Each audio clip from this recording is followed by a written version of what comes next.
In 1987, I nearly cut off my leg with a chainsaw. That was when I decided to sell my tree removal company and take my first job in banking. And ever since, I've been wearing a suit to work almost every day. Every man should own a suit, a well-fitted suit. You never know when there's a wedding that you may go to, a dinner with your boss, or a funeral that requires a suit. So today I'm going to tell you about how to fit a suit. Now for the ladies out here, for your significant other, how to get a well-fitted suit. The first thing you look for in the suit is the shoulder. It's not a football uniform, so we're not wearing shoulder pads way out here. The way to judge a shoulder pad is against the wall. Put the suit on, button the jacket, lean against the wall. Now, if you can't really see, if the shoulder scrunches, the suit's too big. Find a smaller size. There should be no scrunch in the suit. The second thing you look for is the sleeve length.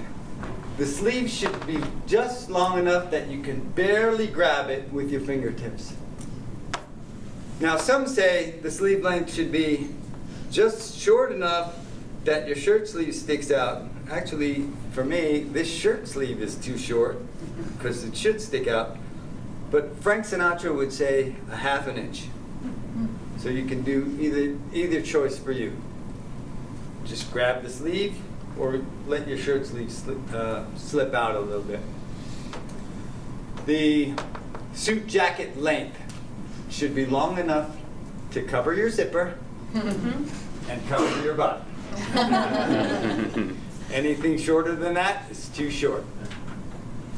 And lastly, if you're going to only own one suit, get a 2-button suit. It's business professional, and then it can be worn just as casually with a golf shirt or a t-shirt. Now a word on buttoning your jacket. When you're standing, always buttoned. When you're sitting, unbuttoned.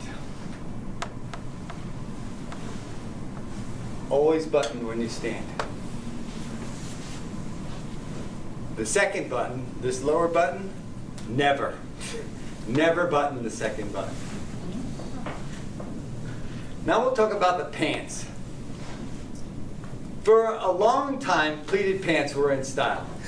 But no longer are we going to be burdened with the bulkiness around our hips that flares out the bottom of the jacket and makes us as men look wider than we already are. So flat front pants are what we're looking for today. And then the length. The length of the pants should be no shorter than just touching the shoe, but no longer than a little bit of a wrinkle at the bottom. And another thing about the pants, when sitting, and this goes with your socks as well. Your pants should be long enough and your socks should go high enough that when you're sitting, you don't see any leg.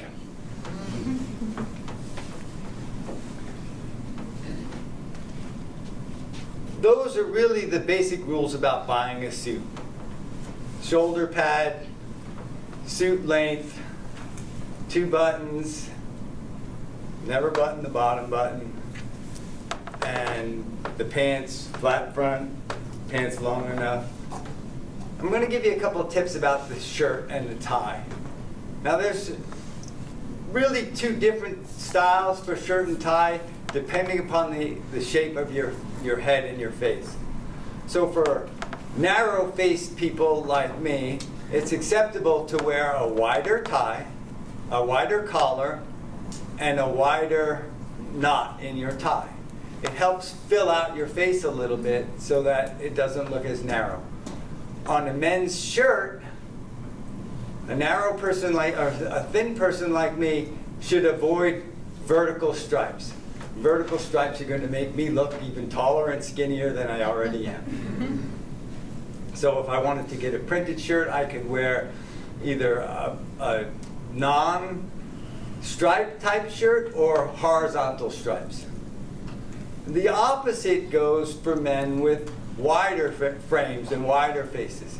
So if you have a wide face, you want to try to get a more narrow collar and wear a narrower knot in your tie. So that also makes your face look a little more narrow. The faux pas for men in shirts, if you're wide, don't wear horizontal shirts. It's just a horizontal striped shirt. It just makes you look wider. So those are the tips that I can give you on getting a well-fitted suit, how to accessorize it with the right proper shirt and a properly tied knot. So lastly, I will leave you with, in the words of Barney Stinson, suit up. It's what distinguishes us from the t-shirt and jeans wearing lemmings.